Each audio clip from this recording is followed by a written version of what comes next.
Billionaire Miles Hayes was heading back to his luxury penthouse after another exhausting day, but before he reached his car, a small voice stopped him. When he turned around, he froze. A 6-year-old boy stood on the sidewalk, lifting his foot to show sneakers ripped open, his toes sticking out through the holes. Instead of asking for money, the boy whispered, "Mister, I just need new shoes. My feet hurt." Minutes later, Miles found himself holding the boy's hand and crossing the street toward a shoe store, without knowing why. What he didn't realize was that this single decision would lead him to a future he never planned for. Before we go back, let us know where you're watching from, and subscribe, because tomorrow's story is even more powerful. The October afternoon sun slanted through the windows of Richmond's premium footwear, catching dust motes in its golden beams. Miles Hayes stood near the display of Italian leather dress shoes, only half listening to the sales associate's enthusiastic pitch about hand-stitched craftsmanship. At 42, Miles had accumulated more shoes than any single person reasonably needed. Yet here he was again, filling another empty Saturday with another unnecessary purchase. "These just came in from Milan, Mr. Hayes," the associate was saying. "The leather is—" Miles's attention drifted to the front of the store, where a small figure had pressed his nose against the glass, staring at the children's section display. The boy couldn't have been more than 6 or 7, all knobby knees and serious brown eyes. His jacket was too thin for the autumn chill, and his sneakers, Miles squinted, were held together with what looked like duct tape. "I'll take them," Miles said absently, cutting off the associate mid-sentence. "Size 10. Excellent choice, sir. Will there be anything? Actually, give me a moment." Miles moved toward the front of the store. The boy had stepped inside now, hovering near the entrance with the uncertain posture of someone who wasn't sure they belonged. A woman who looked to be in her mid-60s stood beside him, her hand resting protectively on his shoulder. Her coat was clean but threadbare, her face lined with the kind of weariness that spoke of years, not just days. "May I help you?" A different sales associate approached them, his tone polite but cool. "We're just looking," the woman said quietly. "Come on, Jamal, we should go." "But Grandma, you said maybe." The boy started. "I said we'd look, baby, that's all." Miles watched the boy's face fall, watched him cast one last longing glance at a pair of simple black sneakers in the children's section. Nothing fancy, just sturdy shoes with good support. The price tag read $45. Something twisted in Miles's chest. He remembered being that boy. Different decade, different city, different color skin, but the same hunger in the eyes. The same shame of wanting something as basic as decent shoes. "Excuse me," Miles heard himself say, approaching them. "I couldn't help but notice your grandson has excellent taste. Those are great shoes." The woman stiffened, her arm tightening around Jamal's shoulders. "We're fine, thank you." "Grandma," Jamal whispered, tugging at her sleeve. Miles recognized that weariness, that pride. He'd have to tread carefully. "I'm Miles, Miles Hayes." He extended his hand. After a long moment, she shook it briefly. "Ruth Williams, this is my grandson Jamal. Nice to meet you both." Miles crouched down to Jamal's level, maintaining a respectful distance. "You know, Jamal, I'm actually here looking for some advice. I want to donate some shoes to a local youth program, but I'm not sure what kids your age actually want to wear. Those ones you were looking at, are they comfortable? Durable?" Jamal glanced up at his grandmother, uncertain. Ruth's eyes narrowed slightly. "Mister, we don't need charity," she said firmly. "I'm not offering any," Miles replied, straightening up. "I'm asking for help. I'm a businessman, Miss Williams. I'm good with numbers and investments, but I don't know the first thing about what makes a good kid's shoe. If I'm going to donate, I want to do it right. 5 minutes of your time, and I'll buy you both coffee at the shop next door. Deal?" Ruth studied him for a long moment. Miles could see her weighing options, reading him for signs of condescension or pity. Whatever she saw must have satisfied her, because she gave a slight nod. 5 minutes. But we don't need the coffee." 20 minutes later, they sat in the small cafe next door, Ruth with a coffee she'd finally accepted, Jamal with hot chocolate and a cookie, Miles with black coffee he wasn't drinking. Jamal had explained, with endearing seriousness, exactly why the shoes he'd been looking at were the best choice. Good ankle support, non-marking soles for gym class, and they don't look babyish. "The kids at school make fun of my shoes." Jamal said matter-of-factly, dunking his cookie in his hot chocolate. Tyler Henderson said they look like clown shoes because of the tape. Jamal, Ruth said softly, pain flickering across her face. It's okay, Grandma. You said we'd get new ones soon. And we will, baby. Soon as I get my paycheck. Miles kept his expression neutral, but his mind was calculating. Ruth's coat, her worn but clean appearance, the way she'd nursed that one cup of coffee, she was working, probably more than one job, barely keeping her head above water. And Jamal, with his careful politeness and old soul eyes, was learning to go without. Well, Jamal, you've been incredibly helpful, Miles said. I think I have a much better idea of what to buy now. In fact, he reached into his wallet and pulled out 2 crisp $100 bills, sliding them across the table to Ruth. Consulting fee. For both of you. Your expertise was invaluable.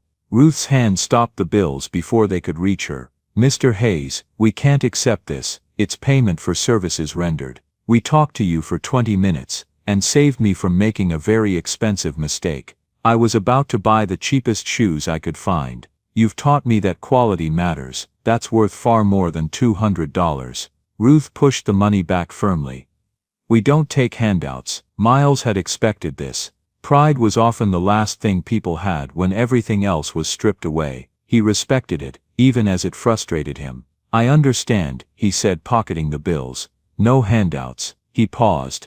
But I do have those shoes I was planning to buy for the donation program. They're already purchased. If they don't get used, they'll just sit in a box in my office. Wrong to waste them, don't you think? Ruth's eyes met his. You haven't bought them yet. But I will. Right after this. Miles stood up. Jamal, what size do you wear? Grandma, Jamal started. Hayes, Ruth stood as well. It's for the donation program, Miles said. But I need to test them first, make sure they're as good as advertised. Jamal, you'd be doing me a favor. Quality control. The flimsiest excuse Miles had ever constructed, and they all knew it. But it offered Ruth something, a framework that preserved dignity, that recast charity as exchange. Ruth looked at her grandson, at his hopeful face, at his taped-together shoes. Miles could see the war playing out behind her eyes, pride versus love, independence versus need. Size 2, she said finally, her voice tight. He wears a size 2. 15 minutes later, Jamal walked out of the store in new black sneakers, his old ones discarded in the trash at his insistence. He kept looking down at his feet, a smile playing at the corners of his mouth. What do we say, Jamal? Ruth prompted. Thank you, Mr. Hayes, Jamal said, his voice solemn with the weight of the gift. You're very welcome, Jamal. Miles extended his hand, and they shook. Jamal's grip surprisingly firm for such a small hand. As they turned to leave, Miles found himself speaking again. Miss Williams, I meant what I said about the donation program. I run a foundation, or I'm starting one. I'm looking for people who understand the community, who know what families actually need. If you're ever interested in consulting work, here's my card. He held out a business card. Ruth took it slowly, reading Hayes Investment Group. Miles Hayes, CEO. I work 2 jobs already, Mr. Hayes. I don't have time for a third. Just keep it, Miles said, in case. Ruth slipped the card into her pocket, her expression unreadable. Then she took Jamal's hand, and they walked away down the street. Miles watched them go. The older woman and the young boy, her hand protective on his shoulder, his new shoes making soft squeaking sounds with each step. Miles stood there long after they disappeared around the corner, an unfamiliar feeling settling in his chest. For the first time in years, his empty Saturday didn't feel quite so empty. He pulled out his phone and called his assistant. Jennifer, I need you to look into something. Youth programs in the Richmond area that provide clothing and shoes to underprivileged kids. I want a full list by Monday. As he walked back to his car, a sleek BMW that cost more than Ruth probably made in 2 years, Miles found himself thinking about Jamal's serious brown eyes, Ruth's fierce pride, and the weight of $45, such a small amount to him, an entire world to them. That night, in his penthouse apartment, overlooking the city, Miles ate dinner alone as usual. The silence pressed in around him like a physical thing. He'd grown accustomed to it over the years, this solitude. He'd built his fortune through focus and dedication, sacrificing relationships for success. No time for marriage, for children, for the messy complications of family. But tonight the silence felt different. Heavier. He found himself thinking about Thanksgiving just a few weeks away. He'd spend it alone, probably working. Maybe order in from that expensive restaurant that charged a premium for holiday service. Where would Jamal and Ruth spend it? In that small apartment he'd glimpsed through the cafe window reflection when Ruth had pointed it out to Jamal. Just 2 blocks from here, baby. Would they have turkey? Would there be enough food? Miles pushed the thought away. He'd given them shoes. He'd done his good deed. That was enough, wasn't it? He pulled out his laptop and tried to focus on work, but his mind kept drifting. Finally, around midnight he found himself searching for information about foster care systems, about the statistics on children in poverty, about the long-term effects of childhood hunger and instability. The numbers appalled him. He'd spent years analyzing financial markets, understanding risk and reward, but he'd never really looked at these numbers, never let himself see them. 1 in 5 children in America lived in poverty. 1 in 5. Miles closed his laptop and walked to the window, looking out over the glittering city lights. Somewhere out there, in a small apartment 2 blocks from a shoe store, a boy was probably sleeping in his new shoes, afraid that if he took them off they might disappear like a dream. And an old woman was probably lying awake, worrying about next month's rent, next week's groceries, and whether her pride was helping or hurting her grandson. Miles made a decision. On Monday morning he'd start that foundation for real. Not just talk about it, not just let it be another tax write-off.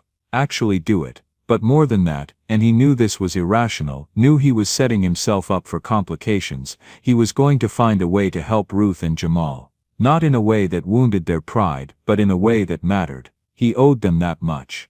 Because for the first time in 20 years, since his own foster mother had died and left him truly alone in the world, Miles Hayes had felt something when he looked at that boy in worn shoes. He'd felt connected. Like maybe he wasn't as alone as he thought.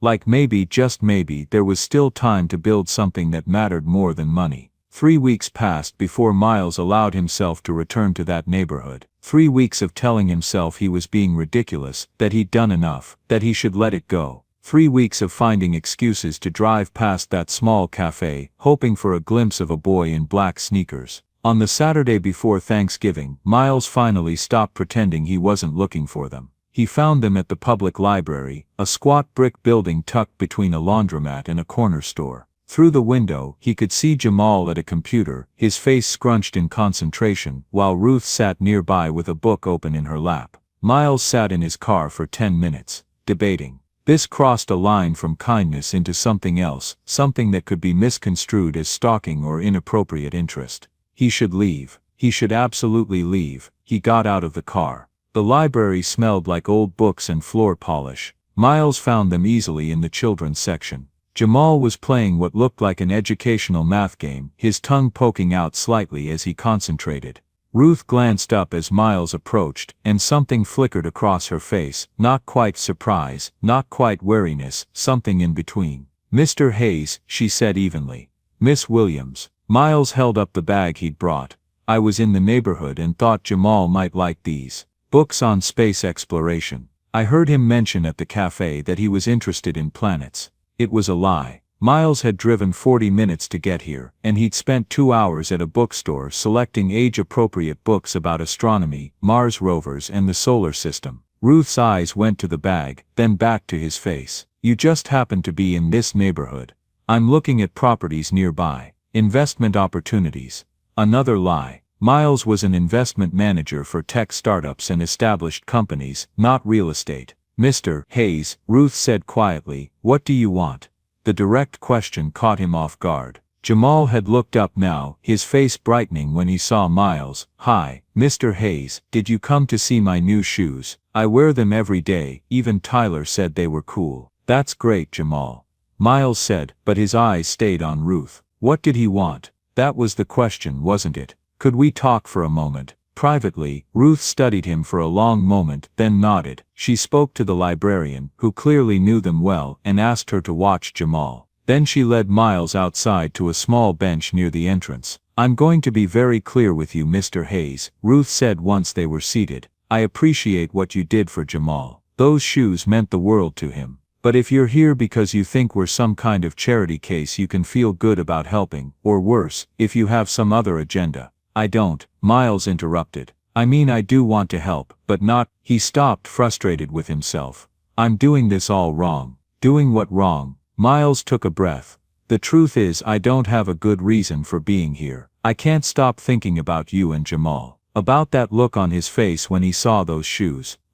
He paused. I grew up in foster care, Miss Williams. 7 different homes between ages 4 and 18. I know what it's like to go without, to feel invisible, to watch other kids have things you'll never have. Ruth's expression softened slightly. I built a company, Miles continued. Made a lot of money, but I never did anything with it that mattered. And then I met Jamal, and I saw myself 35 years ago, and I realized I've been wasting my life on things that don't mean anything. So we're your redemption project? Ruth asked, but her tone was less sharp now. Maybe, Miles admitted. Is that so terrible? Ruth was quiet for a long moment, watching a group of teenagers skateboard past. My daughter died 3 years ago, she said finally. Pneumonia. She couldn't afford to see a doctor until it was too late. She was 32 years old. I'm sorry, Miles said quietly. Jamal's father was never in the picture. Disappeared when Jennifer got pregnant. So it's just me and Jamal now. Ruth turned to look at him.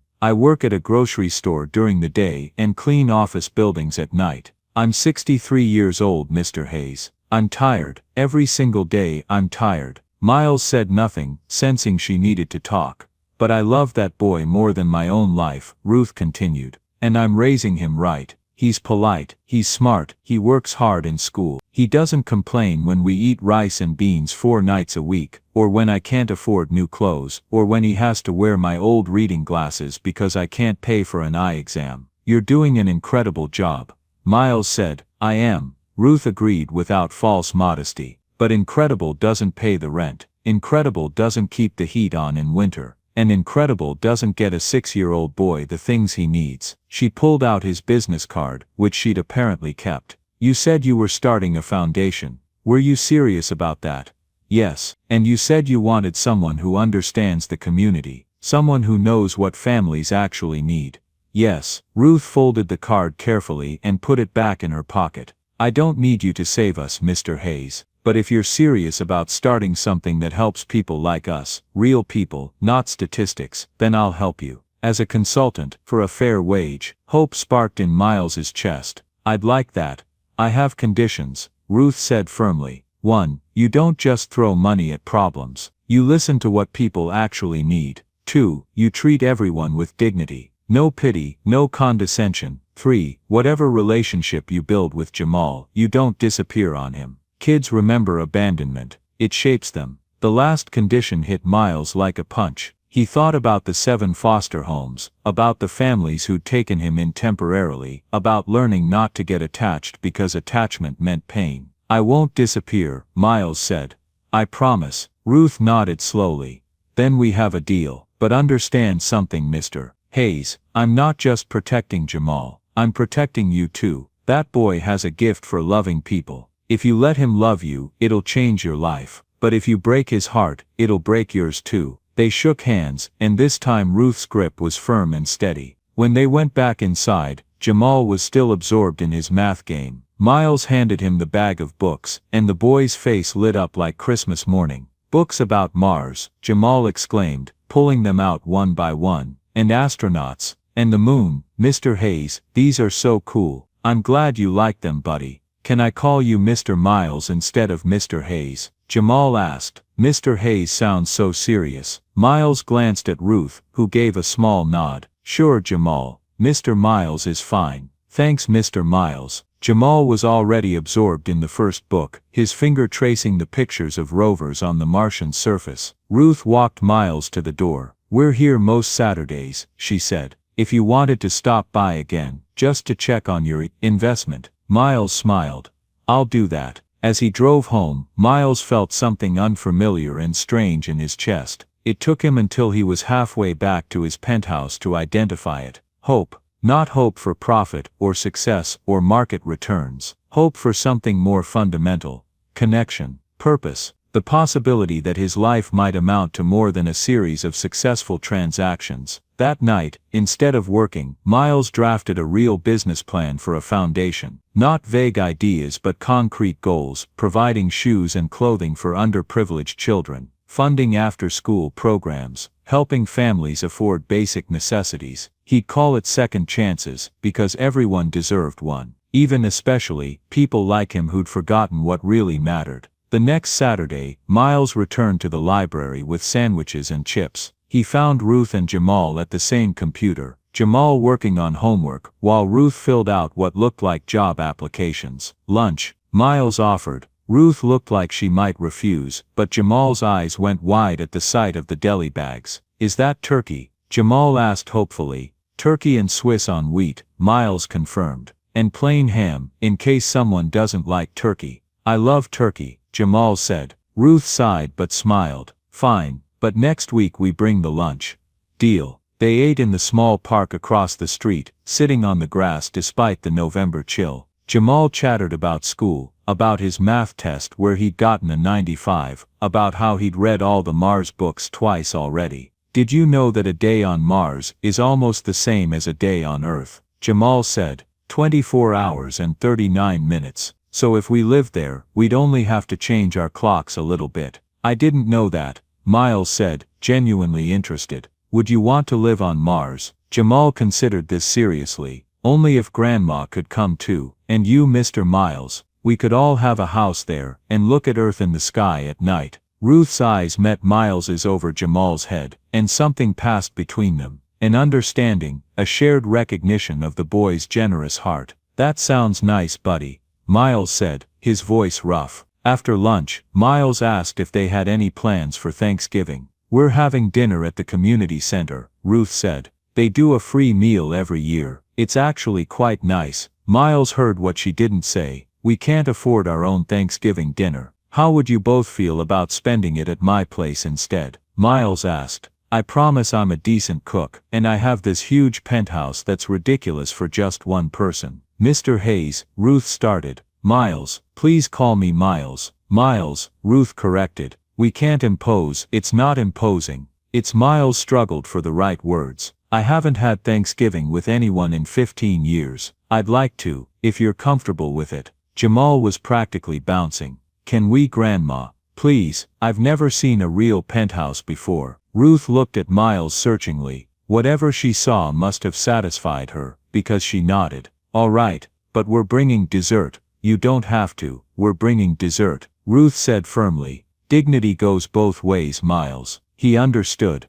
"Deal." Thanksgiving Day arrived cold and clear. Miles had spent the entire morning cooking. Turkey, mashed potatoes, green beans, stuffing, cranberry sauce. He'd gone overboard, he knew, but he wanted everything to be perfect. When Ruth and Jamal arrived, Jamal's eyes went wide at the sight of the penthouse. "Whoa," he breathed. "You can see the whole city. Pretty cool, huh?" Miles said.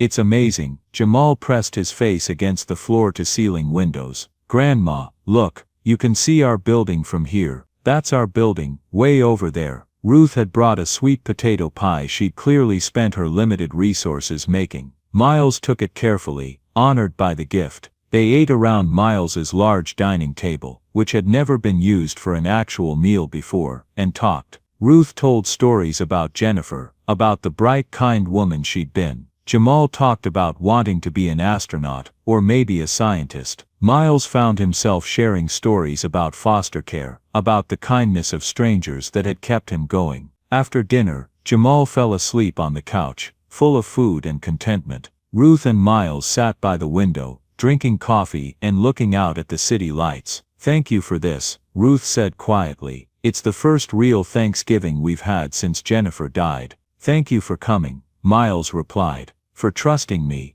I'm starting to think you might be one of the good ones," Ruth said. "But time will tell. I'll prove it," Miles promised. Ruth smiled.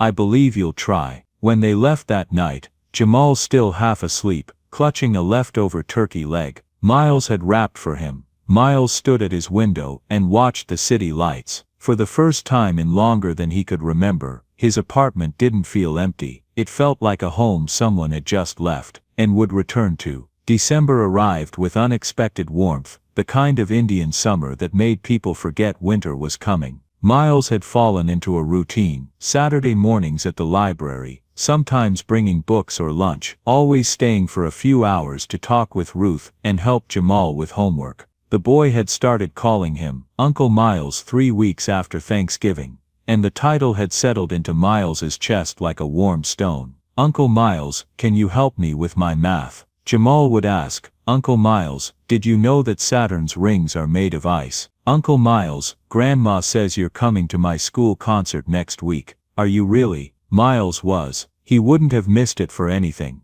The concert was on a Tuesday evening in the school's cramped gymnasium. Miles sat between Ruth and a woman whose 3 children were also performing, and watched Jamal sing Jingle Bells with his first-grade class. The boy spotted Miles in the crowd, and waved so enthusiastically he nearly fell off the risers. "He's been talking about you coming all week," Ruth said quietly. "You're his favorite topic of conversation." "He's a special kid," Miles replied. "He is," Ruth agreed. "But so are you, Miles Hayes." After the concert, they went out for ice cream despite the December chill. Jamal got chocolate chip and managed to get it all over his face. Miles took a picture on his phone, the first personal photo he'd taken in years. "Can I see?" Jamal asked, and Miles showed him the screen. "I look silly," Jamal giggled. "You look perfect," Miles said, and meant it. On the way home, Jamal fell asleep in the back seat of Miles's BMW, his head resting against Ruth's shoulder. Miles drove slowly, not wanting to wake him. "He loves you, you know," Ruth said softly. "He told me yesterday that you're his best friend besides me." Miles's hands tightened on the steering wheel. His voice caught.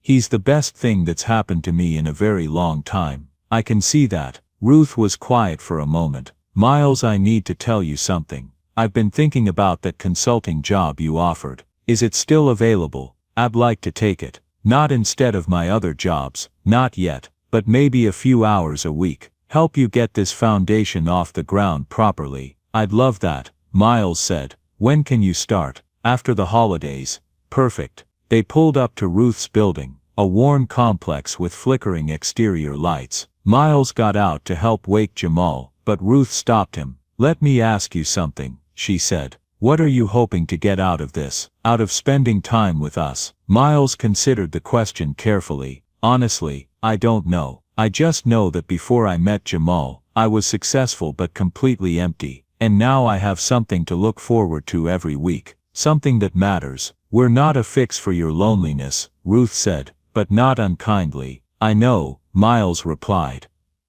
"But maybe we can be friends who help each other. You and Jamal give me purpose. I can help make your lives a little easier. It doesn't have to be complicated." Ruth nodded slowly. "As long as you remember that boy in my backseat is my whole world. If you're going to be in his life, you have to mean it." "I mean it," Miles said firmly. "I promise." Ruth woke Jamal gently. The boy's eyes fluttered open, and he smiled sleepily at Miles. "Bye, Uncle Miles," he mumbled. "Love you." The words were casual, thoughtless, the way a child might say it to any adult they trusted. But they hit Miles like a physical blow. "Love you too, buddy," Miles managed to say. He watched them go inside, Ruth's hand on Jamal's shoulder, guiding him safely home. Then he sat in his car for a long moment, his hands shaking slightly. No one had said they loved him in 23 years, not since his foster mother Rose had died when he was 19. Miles drove home in a daze, and when he got to his penthouse, he did something he'd never done before. He let himself cry, not from sadness, but from the overwhelming realization that he'd been living half a life for so long, he'd forgotten what wholeness felt like. The weeks leading up to Christmas passed in a blur of planning and preparation. Miles worked with Ruth to establish the framework for Second Chance's foundation. She proved to be brilliant at identifying real needs versus perceived ones. "People don't just need stuff," Ruth explained during one of their planning sessions at a coffee shop.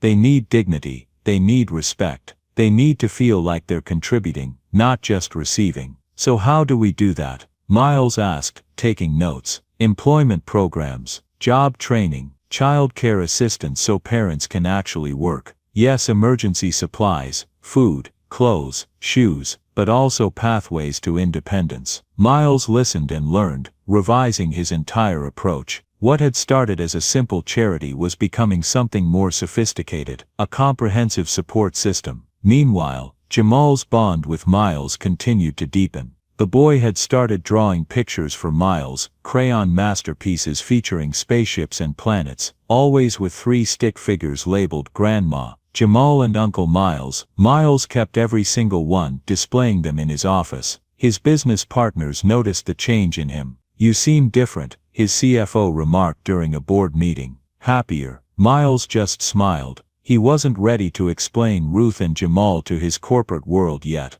They felt too precious, too fragile, like something that might break if exposed to too much scrutiny. The week before Christmas, Ruth called him late on a Thursday night. Miles was reviewing contracts when his phone rang, and something in her voice made his stomach drop. "Miles, I need help," Ruth said, and he could hear her breathing hard, trying to stay calm. "I don't know who else to call." "What's wrong?" "It's Jamal. He has a fever, 103, and he's having trouble breathing. I don't have insurance. The emergency room will cost." "I'm on my way," Miles interrupted. "Which hospital?" "We're not there yet. I can't afford." "Ruth, listen to me. Get Jamal to Richmond General right now. I'll meet you there. I'll handle everything." "Miles, please, trust me." There was a long pause, then okay. Miles drove faster than he should have, his mind racing through worst-case scenarios. Pneumonia, that's what had killed Jennifer. What if? He forced the thought away and pressed harder on the accelerator. He found them in the emergency room waiting area, Ruth holding Jamal wrapped in a blanket.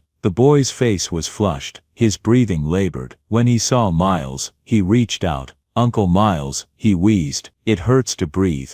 "I know, buddy, but the doctors are going to help you." Miles turned to the nurse at reception. "This child needs to be seen immediately." "Sir, there are people ahead." "I don't care. He can't breathe properly. Either see him now, or I'm calling every medical board in the state." Something in Miles' voice, perhaps the edge of barely controlled panic, made the nurse pick up the phone. Within 5 minutes, Jamal was being examined. Severe bronchitis, the doctor said, needed antibiotics and a breathing treatment. Could have become pneumonia if left untreated another day. Miles stood in the hallway with Ruth while Jamal received treatment and watched her cry silently. "I almost waited too long," she whispered. "Just like Jennifer. I almost, but you didn't," Miles said firmly. "You got him help in time. He's going to be fine." "I can't afford this," Ruth said, looking at the hospital walls. "The bill will be thousands. I'll take care of it." "No, Ruth." Miles took her shoulders gently. "Let me help, please. This is what I'm here for. I can't keep taking from you. You're not taking. I'm giving. There's a difference." Miles' voice softened. "Besides, you're going to work for me starting in January. Remember, consider this an advance on your salary." Ruth gave a wet laugh. "That's the worst accounting I've ever heard. I'm an investment manager, not an accountant." She looked at him for a long moment, then nodded. "Thank you, Miles." 3 hours later, Jamal was released with antibiotics and strict instructions to rest. Miles drove them home and carried the sleeping boy up to their 3rd-floor apartment. It was his first time inside. The space was tiny, 1 bedroom, with a pull-out couch in the living room, where Ruth clearly slept. But it was immaculately clean, decorated with Jamal's artwork and a few framed photos of Jennifer. "He sleeps in the bedroom," Ruth said quietly. "I keep telling him we should switch, but he says it's not right for grandmas to sleep on couches." Miles helped Ruth tuck Jamal into bed. The boy stirred, opening his eyes briefly. "Uncle Miles stayed," he mumbled. "I stayed," Miles confirmed. "Good." Jamal's eyes closed again. Love you too, buddy." In the living room, Ruth made tea. They both knew neither of them would drink. They sat on her worn couch, exhausted. "I'm scared all the time," Ruth admitted. "Scared I can't provide enough. Scared I'll make the wrong choice. Scared I'll lose him like I lost Jennifer." "You won't," Miles said. "You can't promise that." "No," Miles agreed, "but I can promise you won't face it alone. Not anymore." Ruth was quiet for a long moment. "Miles, I need to ask you something, and I need you to be honest. Why us? There are thousands of families who need help. Why have you attached yourself to me and Jamal? Miles had asked himself this question 100 times. Because when I look at Jamal, I see who I could have been if someone had believed in me. And when I look at you, I see the mother I barely remember, the one who died when I was 4, before foster care, before I learned not to trust that anyone would stay. And do you think we can fix that? Ruth asked gently. Fix that hurt?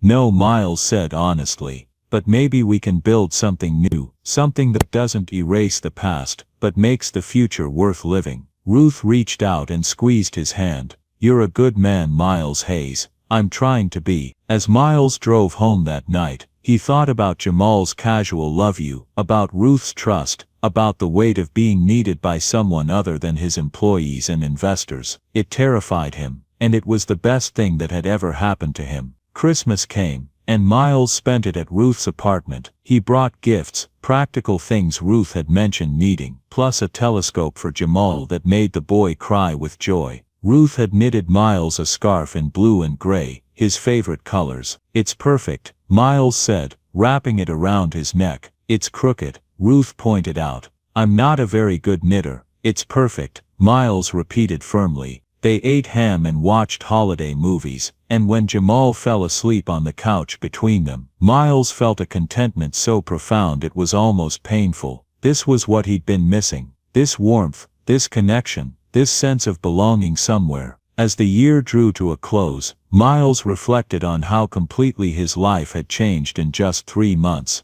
3 months ago, he'd been a wealthy man, with an empty existence. Now he was, what was he now? A friend, a helper, an uncle of sorts, and maybe, just maybe, the beginning of something that looked like family. Miles had gotten into the habit of having dinner at Ruth and Jamal's apartment every Wednesday. Tonight, Ruth had made her famous chicken and rice, the dish Jamal insisted was the best food in the universe, and they were sitting around the small table that Miles had helped Ruth refinish last summer. It had been 14 months since that October day in the shoe store. 14 months of Saturday library visits, weekly dinners, foundation planning sessions, and slowly becoming part of each other's lives. Jamal was 7 now, in 2nd grade, and his vocabulary had expanded to include words like nebula and gravitational pull. Uncle Miles, did you know that some stars are already dead, but we can still see them? Jamal asked, his face serious, because of how long light takes to travel.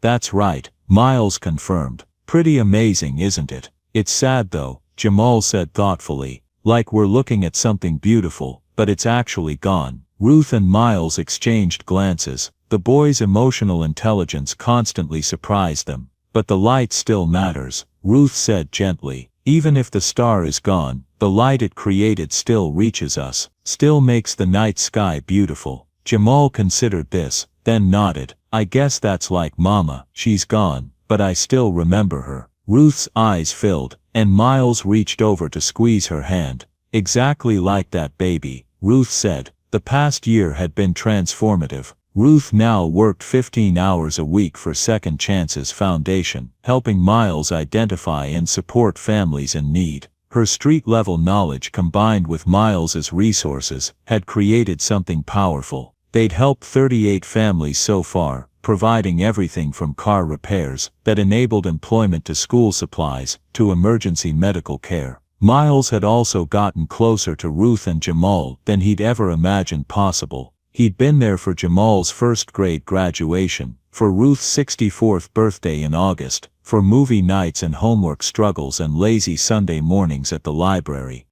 People had started assuming they were family, and Miles never corrected them. So Ruth said as they cleared dishes, Jamal has his school winter concert next Thursday. Will you be there? Wouldn't miss it, Miles promised. Can we get ice cream after? Jamal asked hopefully. In December, Ruth asked. Ice cream is good any time, Grandma, Jamal protested. Fine, Ruth laughed. But don't blame me when you're shivering. Miles watched them banter, his heart full. This right here was what he'd been searching for his entire life without knowing it. After dinner, Miles walked to his car in the apartment complex parking lot. The December air was crisp, and Christmas lights twinkled from various apartments. It was late, almost 8 p.m. when his phone rang. His CFO, Marcus. At this hour, This couldn't be good. Marcus, what's wrong? Miles, I just got word from our audit team. Thompson Investment Group. They've been cooking their books. That joint venture we entered 8 months ago. The one worth $8 million, it's fraudulent. They've been running a Ponzi scheme. Miles felt the blood drain from his face. What? It gets worse. Our due diligence team missed it, which means we're potentially liable. And when this hits the news, which it will probably by tomorrow, our reputation is going to take a massive hit. Clients are going to pull out. The board is already calling for emergency meetings. Miles leaned against his car, his mind racing. $8 million.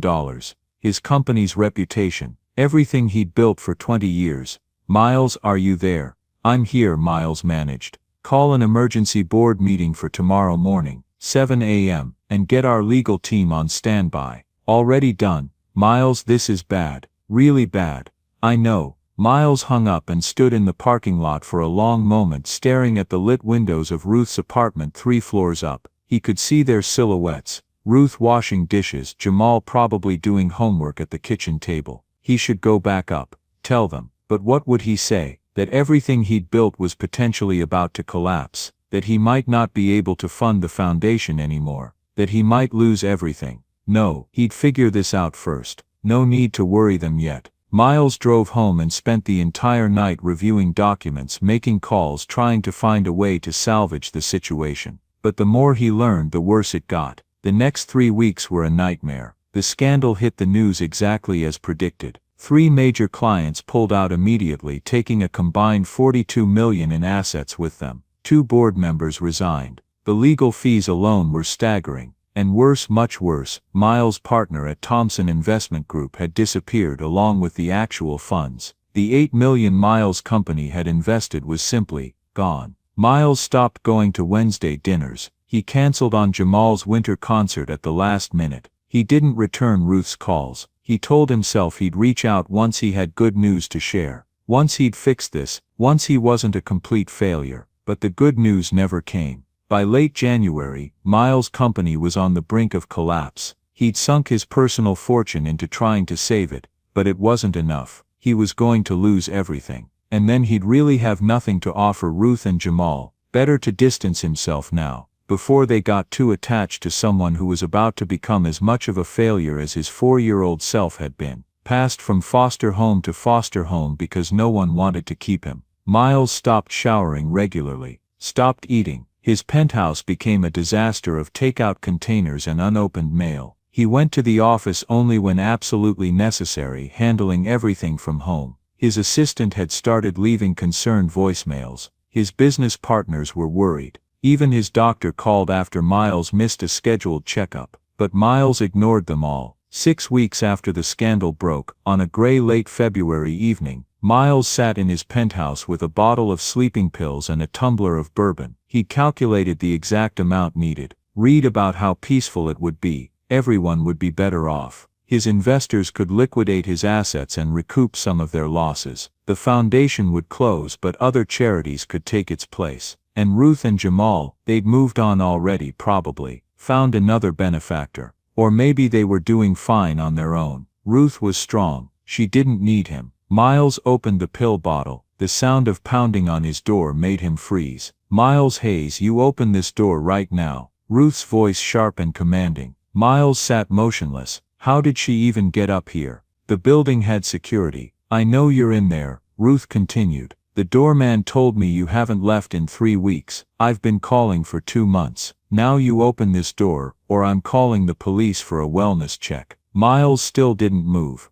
Fine, I'm counting to 10. 1, 2, 3, she would do it. Miles knew her well enough to know she absolutely would. He put down the pill bottle and stumbled to the door. When he opened it, Ruth's expression shifted from anger to shock. Oh, Miles, she breathed. He knew how he looked. Gaunt, unshaven, wearing the same clothes he'd had on for 4 days. His eyes were sunken, his skin sallow. You should go, Miles said, his voice rough from disuse. Not a chance. Ruth pushed past him into the apartment with Jamal right behind her. The boy's eyes went wide at the mess, at the state of Miles. Uncle Miles, Jamal's voice was small, uncertain. Are you sick? Go home, Miles repeated. I don't have anything to offer you anymore. What are you talking about? Ruth demanded. She'd spotted the pill bottle on the coffee table and her face went white. Miles, were you going to? It doesn't matter. The hell it doesn't. Ruth grabbed his arm.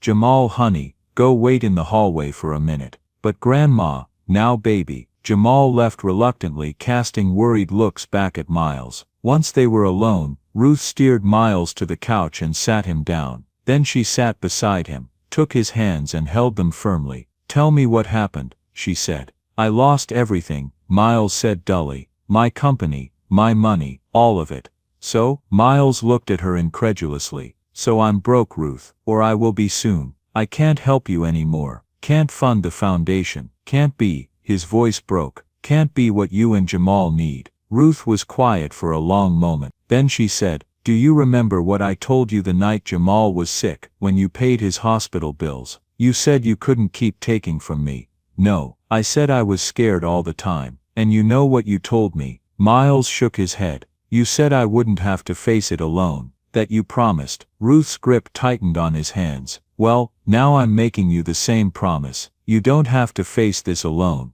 You don't understand. I understand perfectly. Ruth interrupted. You think your value to us was in your money. That we only loved you because of what you could provide. Miles flinched. Didn't you? Ruth's eyes filled with tears, but her voice was steel. You listened to me, Miles Hayes. When my daughter died, I lay on my floor for 3 days. I wanted to die with her. You know what stopped me? Jamal. Jamal. Ruth confirmed. A 2-year-old who needed me, who didn't care that I couldn't afford rent, or food, or anything, who just needed me to exist, to be there. She released one of his hands to touch his face gently. You think I'm here because of your money. I'm here because you showed up, because you kept showing up. Because you made my grandson feel safe and loved, because you gave an old woman a reason to believe good people still existed. But I can't help you anymore, Miles said desperately. I can't help me. Ruth laughed, but it was gentle. Miles, honey, you think you've been helping me this whole time,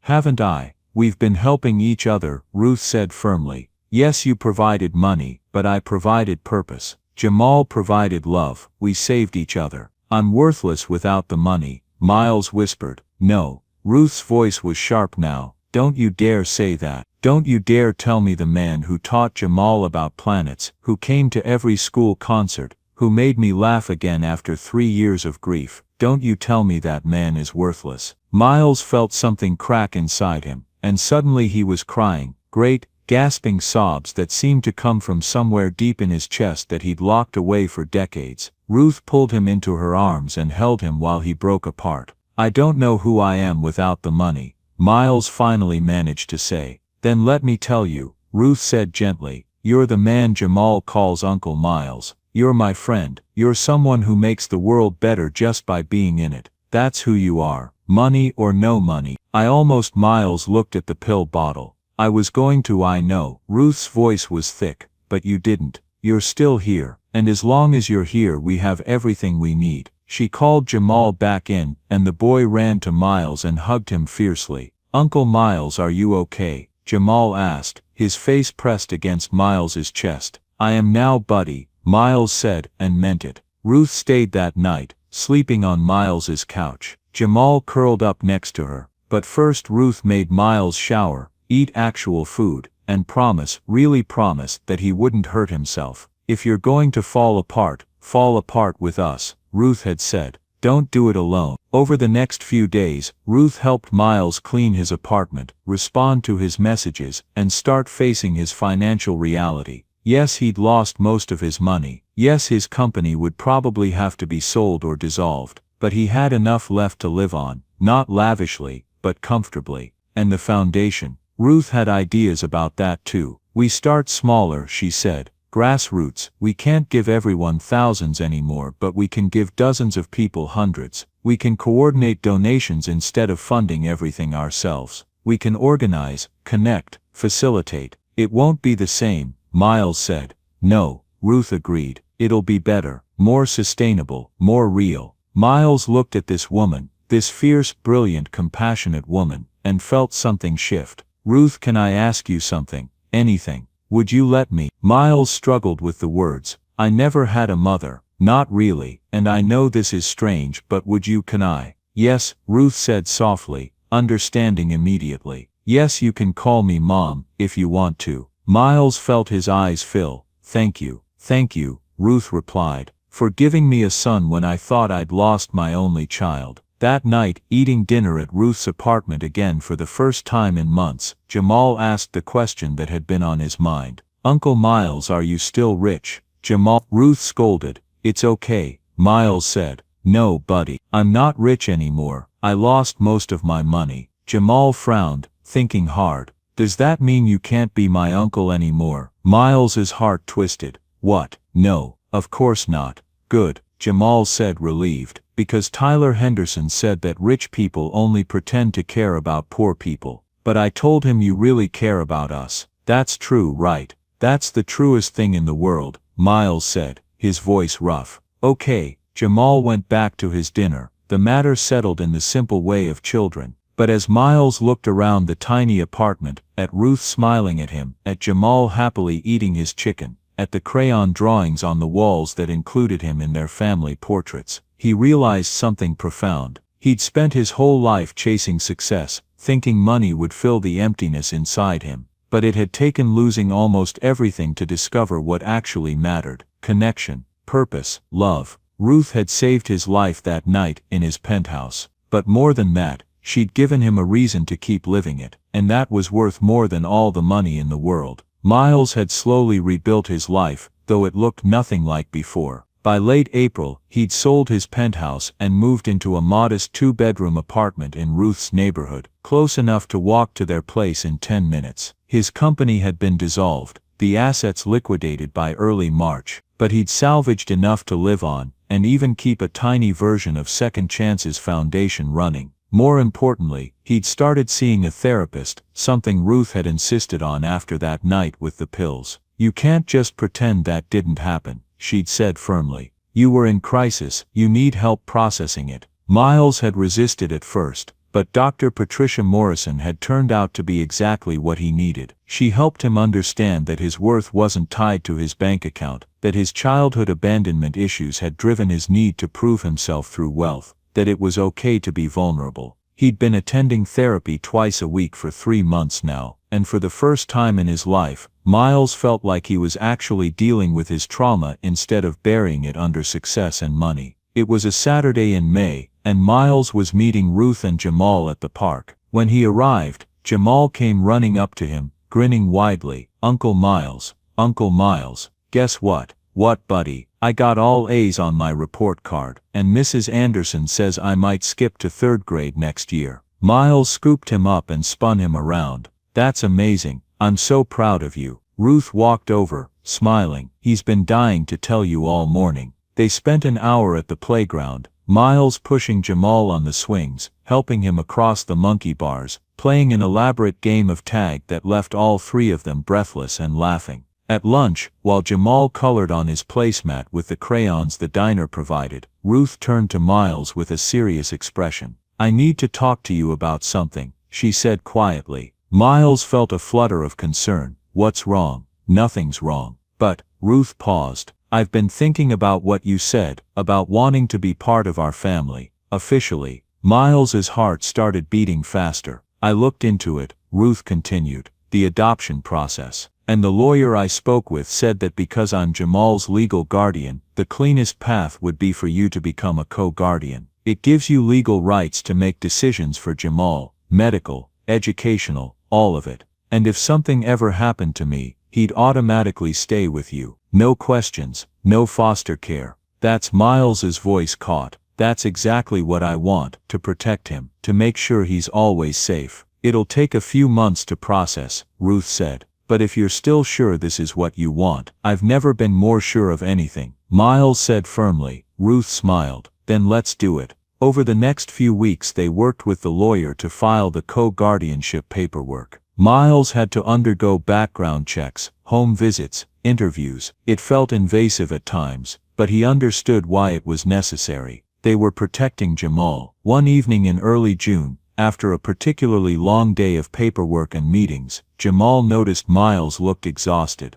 Uncle Miles, Jamal asked from his spot on the couch where he was reading. Are you okay? Miles sat down beside him. I'm fine, buddy, just tired. Is it because of all the stuff you're doing? The papers and the meetings? Yeah, Miles admitted, it's a lot of work. Jamal was quiet for a moment, then set down his book. Uncle Miles, can I ask you something? Anything. Why are you doing all this? The co-guardianship thing. Miles chose his words carefully. Because I love you, Jamal, and I want to make sure you're always taken care of, that you always have someone who'll be there for you no matter what. But you're already here, Jamal said, confused. You come over all the time, you help with my homework, you play with me. Isn't that enough? It's wonderful, Miles said. But this makes it official. It means that legally I'm responsible for you. I can make sure you go to the doctor when you need to, that you get into good schools, that if Grandma ever needed help I could step in.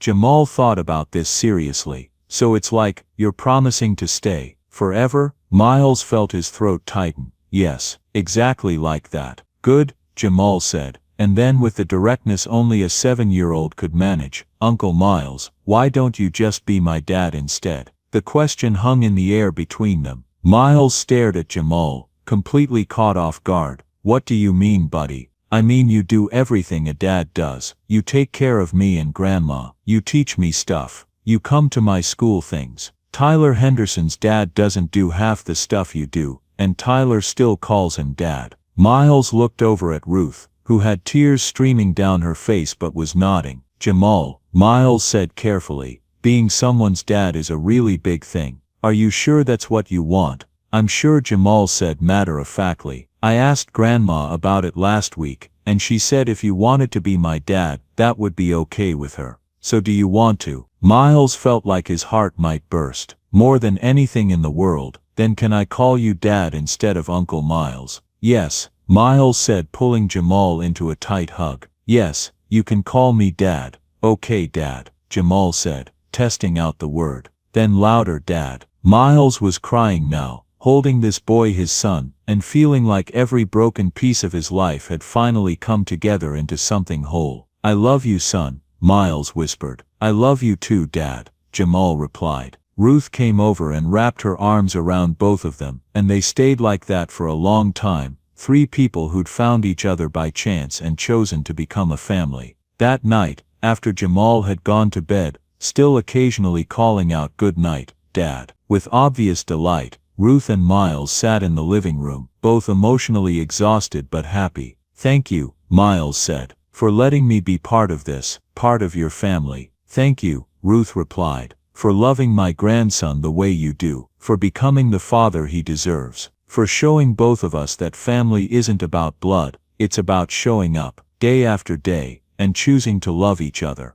By late July, the co-guardianship was officially finalized. Miles was now Jamal's legal co-guardian, with full rights and responsibilities. His name was added to Jamal's school records, his emergency contact forms, his medical files. If Ruth became incapacitated or died, Jamal would automatically stay with Miles. No questions, no foster care, no uncertainty. To celebrate, they went out to Jamal's favorite restaurant, a burger place with an arcade attached. Jamal insisted on playing every single game, with Miles and Ruth cheering him on. This is the best day ever, Jamal declared, clutching the small stuffed bear he'd won from the claw machine. It really is, Miles agreed, looking at Ruth and Jamal, his family, and feeling more grateful than he'd ever felt in his life. The rest of the summer passed in a blur of simple happiness. They went to the zoo, the science museum, the beach. Miles taught Jamal to ride a bike, well, tried to teach him, though it mostly involved a lot of falling and laughing. Ruth's 65th birthday in August was celebrated with homemade cake and a framed photo of the 3 of them that Miles had secretly commissioned. By September, when Jamal started 3rd grade, he had indeed been advanced. Life had settled into a comfortable rhythm. Miles worked part-time as a financial consultant, enough to keep them comfortable, but nothing like his old career. Most of his energy went into the foundation, and more importantly into being Jamal's father. The foundation had evolved too, operating out of a donated space in the community center. It was smaller but more focused. They'd helped 42 families in the past year. not through massive financial gifts, but through coordination, connection, and small amounts of strategic support. A car repair here, school supplies there, a month's rent when someone fell behind. Ruth ran the family outreach program, working directly with people who needed help. Miles handled the administrative and fundraising side, and Jamal had started volunteering too, helping to sort donations and pack care packages. When I grow up, I want to help people, Jamal had told them one evening.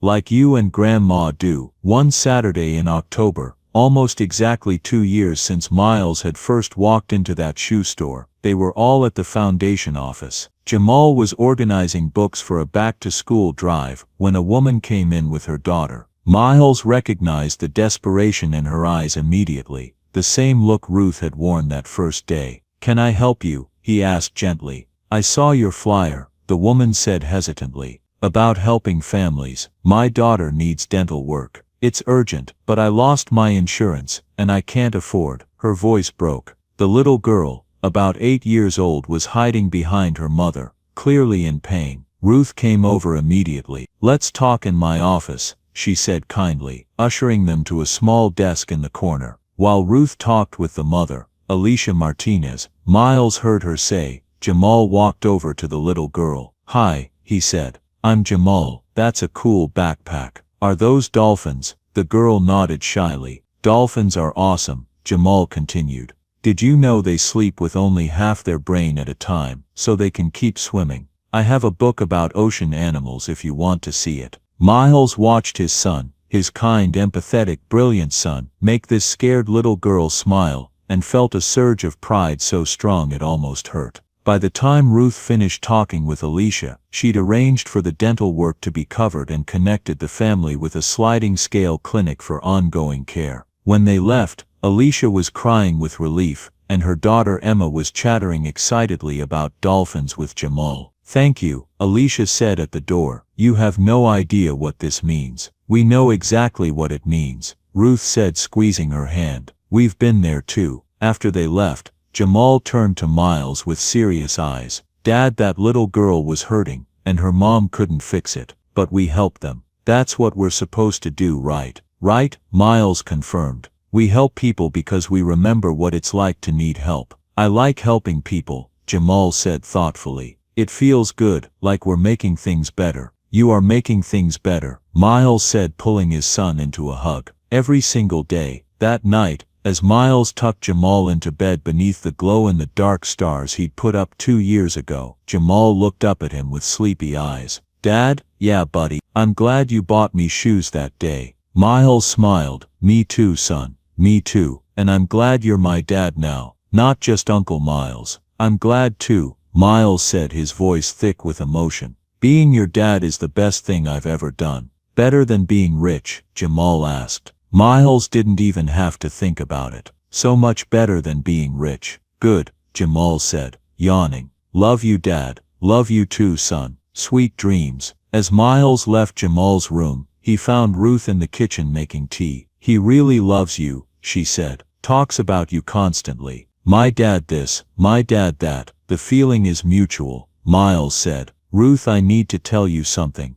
These past 2 years since I met you and Jamal have been the best of my life. I was so lost before, so empty, and you both gave me purpose, gave me family. I can never repay that." "You don't need to repay it," Ruth said. "That's not how family works. We don't keep score, we just love each other and show up." "You're very wise, Mom," Miles said, the first time he'd said it out loud, though he'd thought it for months. Ruth's eyes filled with tears. "And you're a very good son." They hugged, and Miles felt the last pieces of his old life, the lonely, empty life of wealth without meaning, finally fall away completely. This was who he was now. Not Miles Hayes, CEO and millionaire, just Miles, Ruth's son, Jamal's dad. A man who'd found his purpose in loving the people who'd saved him. And that was more than enough. It was everything. The Second Chances Foundation had evolved into something neither Miles nor Ruth could have predicted when they'd started it 7 years ago. operating out of a small office in the community center. Nothing like Miles's old corporate headquarters. It had become a grassroots organization that coordinated donations, connected families with resources, and helped people in ways that money alone never could. Miles worked part-time as a financial consultant now, enough to keep them comfortable, but nothing like his old career. Most of his energy went into the foundation and, more importantly, into being Jamal's father. Ruth, now 69 years old, had officially retired from her grocery store job 2 years earlier. She ran the foundation's family outreach program 3 days a week and spent the rest of her time being what she called a professional grandmother. And Jamal had blossomed. At 11 years old, he was at the top of his 5th grade class, still obsessed with astronomy, and had recently joined the school's science club. More importantly, he developed a deep sense of empathy that Miles recognized as the gift of someone who understood both privilege and struggle. "Dad, we should help them," had become Jamal's frequent refrain whenever he encountered someone in need. It was a Saturday in October, and they were at the foundation office sorting through donation requests. Jamal had asked to come along, wanting to help. "This one's from a single mom with 3 kids. Ruth read from an application. "She's working 2 jobs but can't afford dental work for her daughter. The school dentist says it's urgent, infection risk." "How much?" Miles asked. $1,500. Miles winced. The foundation's budget was tight these days. They could help, but it would mean putting off other requests. "We should do it," Jamal said, looking up from the children's book donations he was organizing. "If her tooth gets infected, she could get really sick. Medical stuff is more important than other things." Miles smiled at his son's reasoning.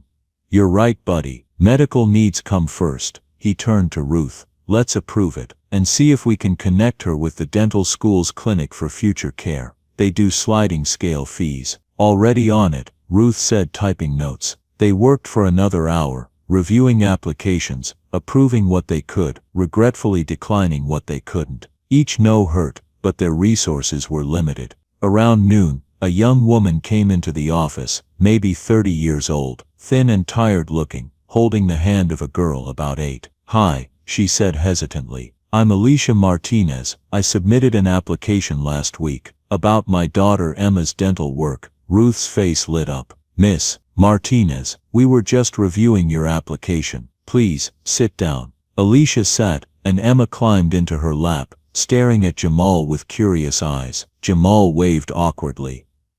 "I know this is probably not how things work," Alicia said, "but I wanted to come in person to explain why it's so important. Emma has an abscess, and the dentist says if it's not treated soon, the infection could spread. But I lost my dental insurance when I had to switch jobs, and I can't afford." Her voice broke. "I'm a good mother, I work hard, but I can't seem to get ahead, and my baby is in pain." Emma buried her face in her mother's shoulder, embarrassed by the attention. Miles saw himself in that moment, saw all the times he'd needed help as a child, and been too proud or too scared to ask. Saw Ruth when she'd first come into that shoe store, desperate, but dignified. "Miss Martinez," Miles said gently, "we're going to approve your request, all of it. The dental work will be covered." Alicia's eyes filled with tears. "Really, all of it?" "All of it," Ruth confirmed. "And we're going to connect you with a clinic that can provide ongoing dental care at reduced rates for all your children." "I don't know what to say," Alicia whispered. Thank you so much." Jamal had been watching the exchange with intense focus. Now he slid off his chair and walked over to Emma. "Hi," he said. "I'm Jamal. I like your backpack. Is that a dolphin?" Emma peeked out from her mother's shoulder and nodded. "Dolphins are cool," Jamal continued. "Did you know they sleep with only half their brain at a time, so they can keep swimming?" Emma smiled a little. Really, I can tell you more dolphin facts if you want. I have a book about ocean animals." While the kids talked, Miles processed Alicia's paperwork and gave her the information for the dental clinic. When they left 20 minutes later, Emma was chattering excitedly about dolphins, and Alicia looked like a weight had been lifted from her shoulders.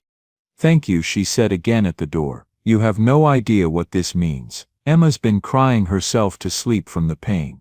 I felt so helpless." "We know exactly what it means," Ruth said, squeezing her hand. and we're glad we could help. That's what we're here for." After they left, Jamal turned to Miles with serious eyes. That little girl was hurting, and her mom couldn't fix it. That must have been really scary for both of them. It was, Miles agreed. But now they'll be okay, because people helped them, just like people helped us when we needed it. "Is that why we do this?" Jamal asked. "Help people, because we remember what it's like to need help." Miles pulled his son into a hug. "Exactly, we're not paying it back. We could never repay everything people did for us. We're paying it forward, making sure the kindness continues." "I like that," Jamal said. "Paying it forward. It's like kindness is a chain, and we're adding links to it." "That's beautiful, son," Ruth said. "Maybe that should be our new motto, adding links to the chain of kindness." They closed up the office and went to lunch at their favorite diner, a weekly tradition. Over burgers and fries they talked about the foundation's future. "We helped 23 families this month," Ruth said.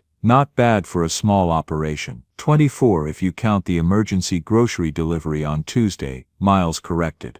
"Right, 24, and we're almost at budget for the quarter." Ruth pulled out her tablet, showing him the spreadsheet she'd created. "If we're careful, we can help maybe 25 to 30 families next month." Jamal was listening intently, picking at his fries.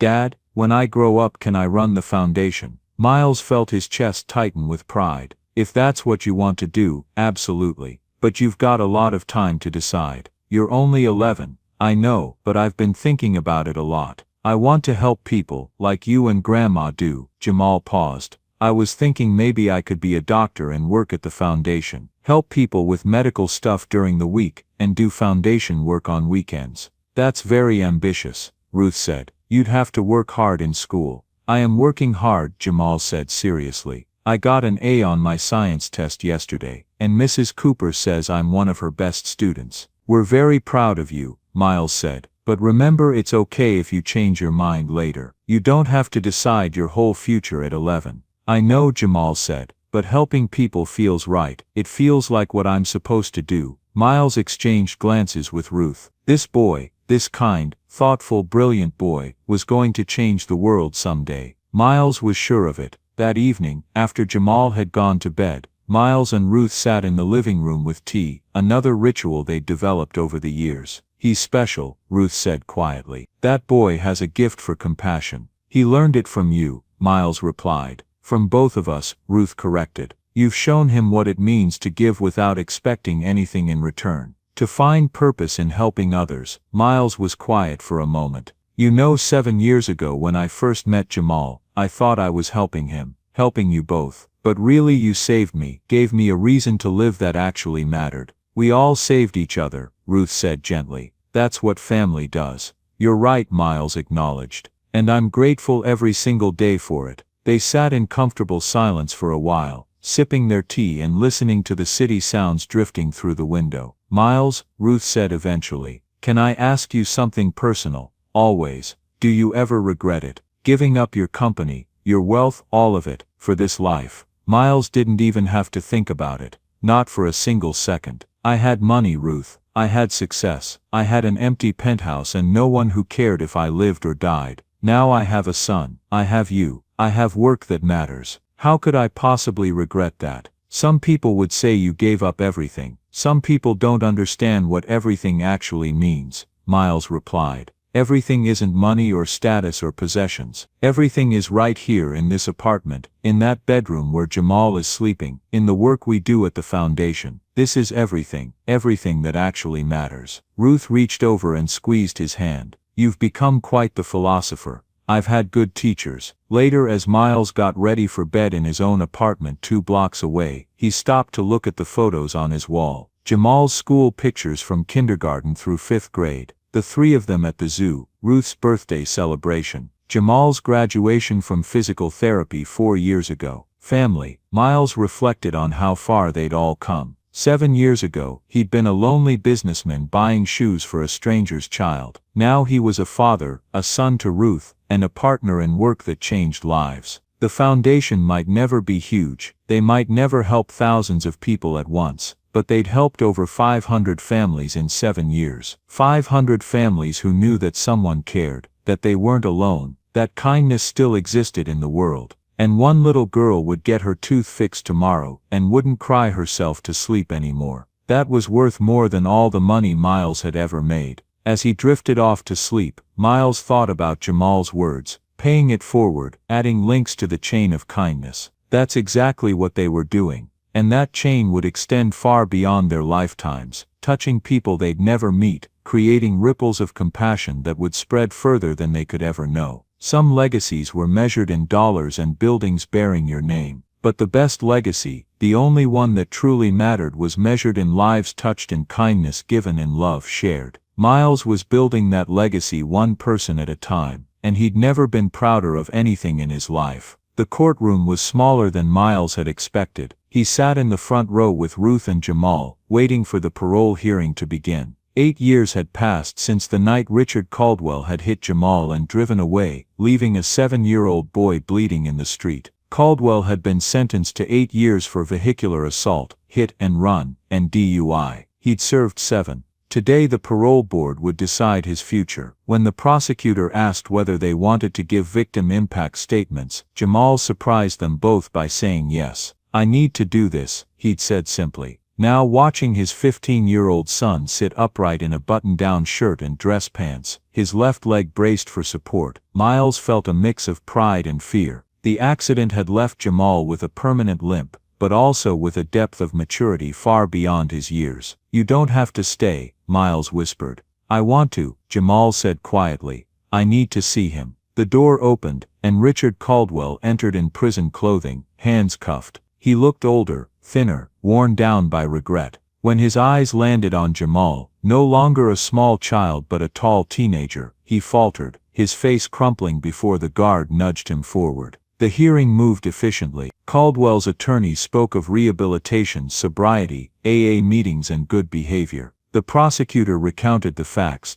the drinking, the fleeing, the nearly fatal injuries. Then it was time to speak. Ruth went first. She talked about the terror of that day, about watching her grandson fight for his life, about the injury that would follow him forever. "My grandson will never run without pain," she said steadily. "Every day he lives with the consequences of Mr. Caldwell's choices." Then the board turned to Jamal. He stood slowly, waving off Miles's instinctive move to help. He walked to the podium with that careful gait that still broke Miles's heart. "My name is Jamal Williams Hayes," he said. "I'm 15 years old. 8 years ago, when I was 7, Mr. Caldwell hit me with his car while drunk. He drove away and left me there." Caldwell sobbed quietly. "I almost died," Jamal continued. "I spent weeks in the hospital, years learning how to walk again. I was angry for a long time. I had nightmares. I was afraid to cross streets." He paused, then glanced back at Miles. "My dad taught me something important," Jamal said.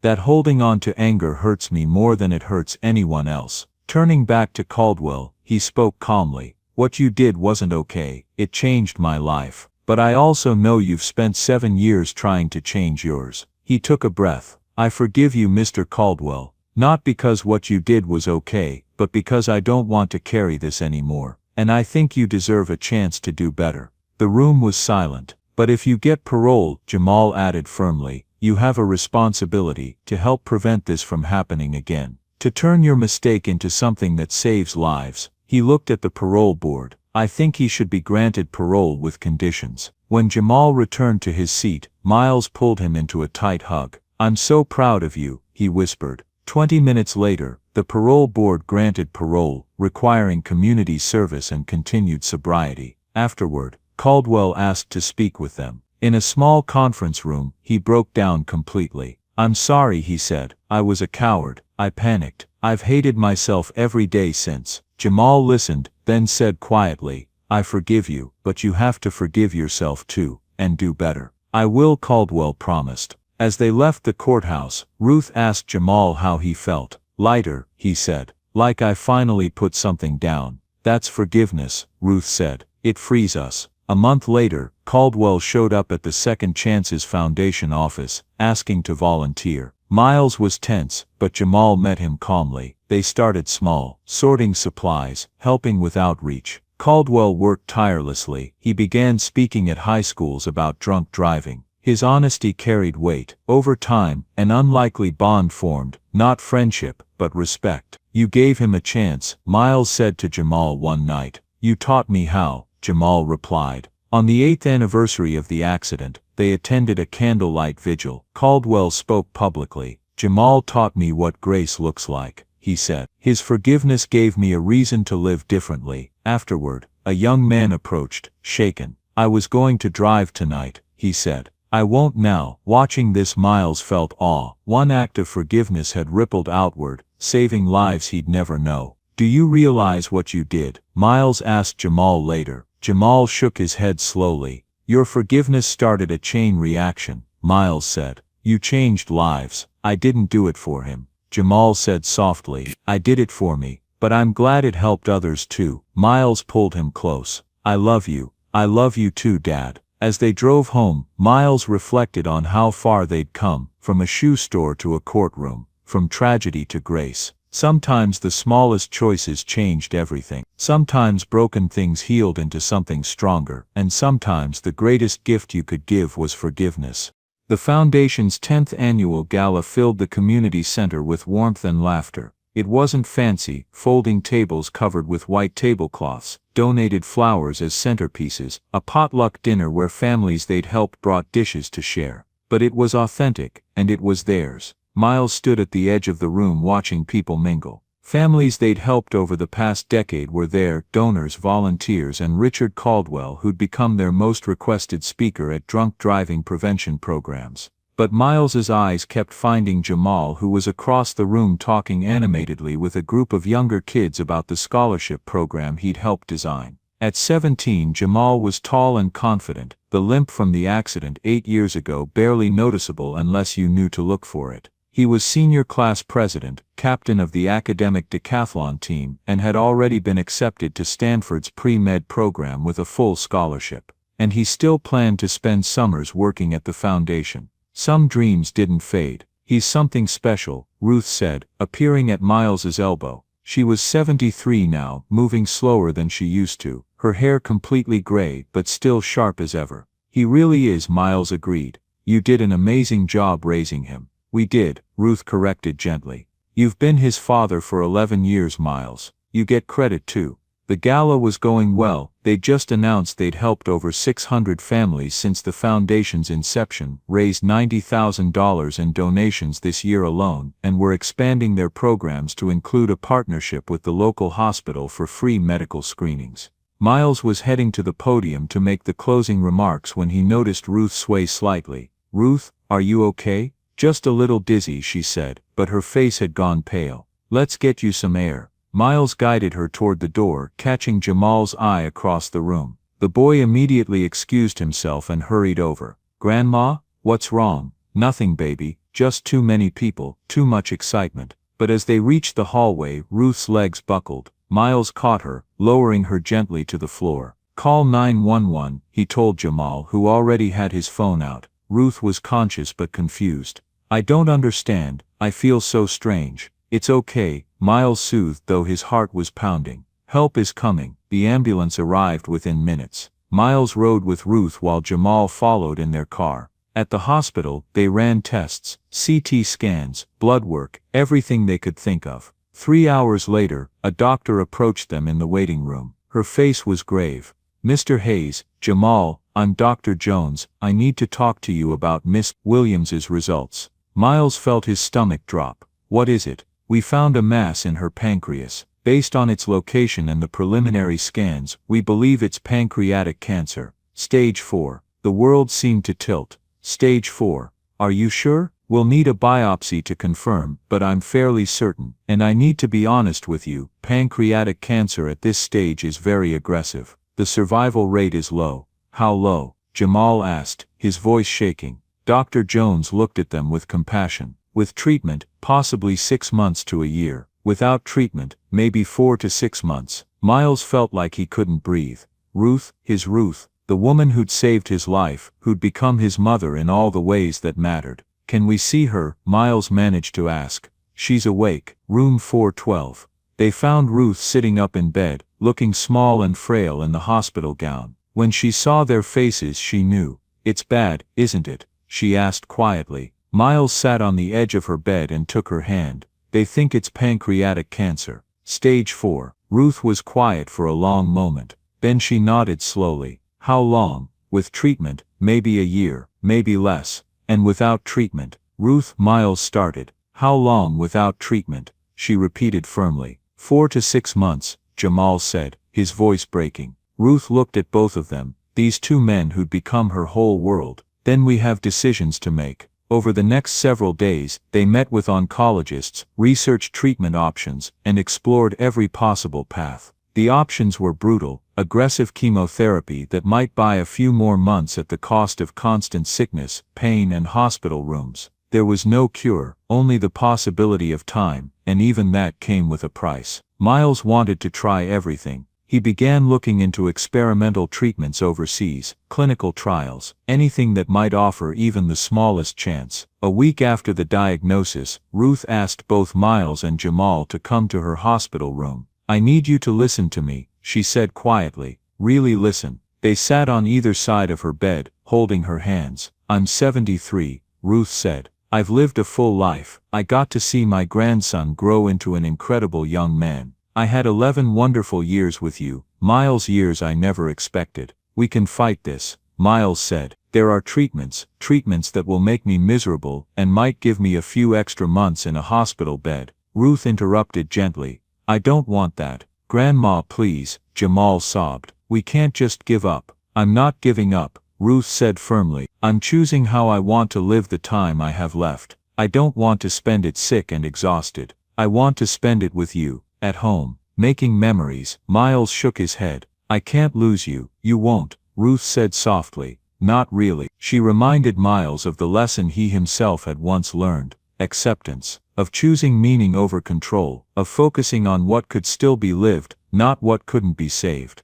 I'm not afraid of dying, Ruth said. I'm afraid of wasting my last months suffering when I could be loving you both instead. She told them what she wanted: to go home, to receive hospice care, to spend her remaining time cooking, talking, laughing, watching Jamal's competitions, simply being together. I'd rather have 4 good months with you than 8 months of pain, she said. Miles cried openly. Jamal buried his face in her shoulder. Finally Miles nodded. If this is what you want, we'll do it your way, on one condition, which is, I get to spoil you completely. Ruth smiled. Deal. They brought her home 3 days later. Hospice set up a bed in the living room. Ruth insisted on being where life happened. Miles took leave from work. Jamal's school arranged independent study so he could stay home more. At first life almost felt normal. Ruth had energy. They watched movies, cooked favorite meals, and talked for hours. She told stories about her daughter, her childhood, and the years before Miles and Jamal entered her life. I was so lonely, she admitted one afternoon. Then you bought my grandson shoes, and everything changed. Best $45 I ever spent, Miles said. They celebrated Jamal's academic decathlon win, streamed live so Ruth could watch. She cheered so loudly the nurse rushed in thinking something was wrong. Thanksgiving came quietly. Ruth was thinner, weaker, but insisted on supervising her famous sweet potato pie from a wheelchair. This is perfect, she said as they ate together. This is everything. By early December, Ruth slept more and spoke less. Pain medication was increased, but she still had moments of clarity. One evening, Jamal read aloud from an astronomy book while Miles held Ruth's hand. Come closer, Ruth said suddenly. She took their hands. Miles, she said, you gave me a son when I thought I'd lost my only child. You showed me what family really means. He pressed her hand to his cheek. Mom, and Jamal, she continued, you are my greatest legacy. You're going to help so many people. Every time you do, I'll be there. She made them promise to keep the foundation going, to keep helping people, to let Jamal live his own life, and to take care of each other. Satisfied, she smiled. Now tell me about Europa again, the moon with the ocean under the ice. Jamal read as her eyes slowly closed. They sat with her for hours, holding her hands. Just before midnight on December 10th, Ruth opened her eyes one last time. My boys, she whispered. Thank you for giving me a family. I love you, they both said. I'm not scared, Ruth whispered. I'm going to see my daughter now, but I'll be watching over you, always. Those were her last words. At 3:47 a.m., surrounded by love, Ruth Williams passed away peacefully. Miles and Jamal stayed with her until dawn. She was at peace, the nurse said gently, and she was loved. And that, they knew, was everything. The December morning was cold and gray as Miles and Jamal sat together in the funeral home, finalizing arrangements. Ruth had been clear about what she wanted: no elaborate service, no solemn rituals, just a simple gathering at the community center where the foundation lived and breathed. She wanted celebration, not mourning. She planned everything, the funeral director said, handing Miles a folder, even wrote her own obituary. Said she didn't trust you two not to make it too sentimental. Despite the weight pressing on his chest, Miles smiled.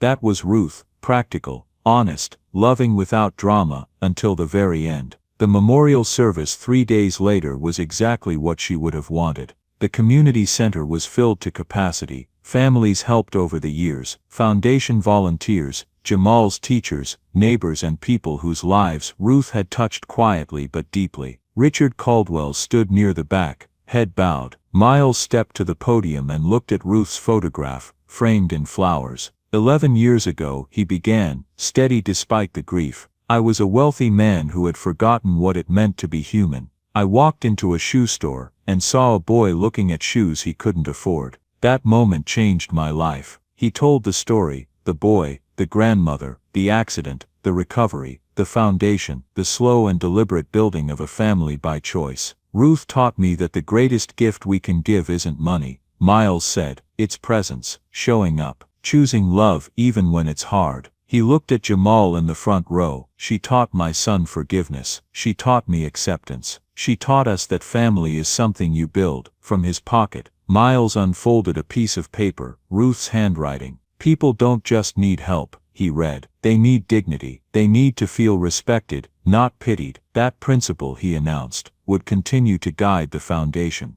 A new scholarship program in Ruth's name would support grandparents raising grandchildren, and the community center itself would be renamed Ruth's House. A place, Miles said, voice breaking, where everyone is family. After the service, people lined up to share memories, stories of housing found, scholarships earned, hope restored. Richard Caldwell approached quietly. She gave me a second chance, he said. She saw who I could become. She always did, Miles replied. She saw potential. That night, back in the apartment that still carried the faint scent of lavender, Miles and Jamal sat in silence. What do we do now? Jamal asked. We live, Miles said. The way she taught us. College loomed. Stanford. Medicine. She'd want you to go, Miles said gently. She made me promise. But you'll be alone. Miles paused. He had known loneliness before. This was different. This was loss shaped by love. I'll be okay, he said. I have you. I have the foundation. I have 11 years with the most extraordinary woman I've ever known. I'm going to miss her so much, Jamal whispered. Me too, son. The months that followed were heavy but purposeful. Ruth's house opened its doors wider. Job training, counseling, weekly gatherings. It became a living place of hope. Jamal volunteered whenever he could, working with younger kids the way Ruth once had. In May, the first Ruth Williams Memorial Scholarships were awarded, 5 students raised by grandparents, each story echoing Jamal's own. This is her legacy, Miles realized, living, growing. By August, they packed Jamal's things for Stanford: clothes, books, the telescope. She should be here, Miles said quietly. She is, Jamal replied. In all of this, they drove west together, grieving and remembering mile by mile. At night, they looked at old photos, Thanksgivings, graduations, ribbon cuttings. Do you think she can see us? Jamal asked one night. I think everything we do carries her imprint, Miles said. At Stanford, they hugged goodbye, tears, pride, promises. Driving home alone, Miles stopped at a diner somewhere in Nevada, surrounded by strangers. For the first time in 11 years he was alone, but not empty. This was the ache left by love. Back home, he walked through the apartment, touching Ruth's things. On the refrigerator, a note waited. She told him not to mourn what had been given. She reminded him that love stayed in every family, helped, every life changed. That's not loneliness, she wrote. That's legacy. Miles folded the note and placed it in his wallet. He wasn't alone. He had a son who called every Sunday. A foundation helping families, a community center filled with hope and memories that would sustain him. 11 years, $45, one pair of shoes. That was all it had taken to change everything. And Ruth's gift, love, dignity, compassion, would never stop giving. 1 year after Ruth's death, the second annual Ruth Williams Memorial Gala filled the community center to capacity. Ruth's house glowed warmly that evening, packed with people whose lives had been changed by the foundation. More than 800 individuals had been helped that year alone. 15 scholarships awarded, hundreds of families connected to housing, healthcare, and opportunity. Jamal came home from Stanford for the event, just as he always did. He was thriving, straight A's, early medical research, a future unfolding exactly as Ruth had dreamed for him. Every break, every summer, he returned to Ruth's house, keeping the promise he'd made years ago. Miles stood at the podium with Jamal beside him. 12 years ago, Miles said, his voice steady, I walked into a shoe store and made a choice that changed my life. I bought shoes for a boy I didn't know. That boy is standing next to me now, finishing his first year of pre-med at Stanford. He turned to Jamal. Would you like to say a few words? Jamal stepped forward. At 18 he was tall now, confident, far removed from the 6-year-old with worn shoes. Yet his eyes still carried the same kindness. My grandmother Ruth used to say we're all just adding links to a chain of kindness, Jamal said. Someone helps us, and we pass it on. It keeps growing, reaching people we'll never even meet. He held up a photo, Miles, Ruth and Jamal at Thanksgiving years earlier, all laughing. This was my family, Jamal continued. Not by blood, but by choice. My dad chose to help a stranger. My grandmother chose to trust him. Together they built something that would outlast all of us. His voice strengthened. Grandma died a year ago, but her chain of kindness didn't end. Every family helped adds another link. Every act of compassion keeps it going. Every time we choose love over indifference, we honor her. He looked at Miles. My dad taught me that real wealth isn't money. It's the lives you touch, the love you give, the difference you make. By that measure, we are the richest people in the world. The room erupted in applause. Miles pulled Jamal into a hug, both of them crying, both of them smiling. After the gala, they drove to the cemetery, as they always did after major foundation events. Miles placed lavender, Ruth's favorite, on the grave. We helped 800 people this year, Mom, he said softly. The scholarship fund is secure. Ruth's house is expanding to include a medical clinic, and Jamal's on track to graduate summa cum laude. I got an A in organic chemistry, Jamal added. I thought about you during every exam. They stood in silence, the December wind sharp but bearable. Do you ever regret it? Jamal asked. Giving up everything for us. Miles thought about the penthouse, the company, the millions, and the emptiness that had once filled his life. Not for a single second, he said. I didn't give up anything that mattered. I gained everything that does. What do you think she'd say if she could see us? Miles smiled. She'd tell us to stop standing in the cold and go get hot chocolate. Then she'd say she's proud. And then she'd give us a list of 3 more families who need help. Jamal laughed. That sounds exactly like her. As they walked back to the car, Jamal wrapped an arm around Miles's shoulders. Thanks, Dad. For what? For seeing me that day, for not walking away, for becoming my father, for loving Grandma. Miles stopped and faced him. Thank you for letting me be your dad, for teaching me what family really means. They stood there, father and son, bound not by blood but by choice, love, and the memory of an extraordinary woman.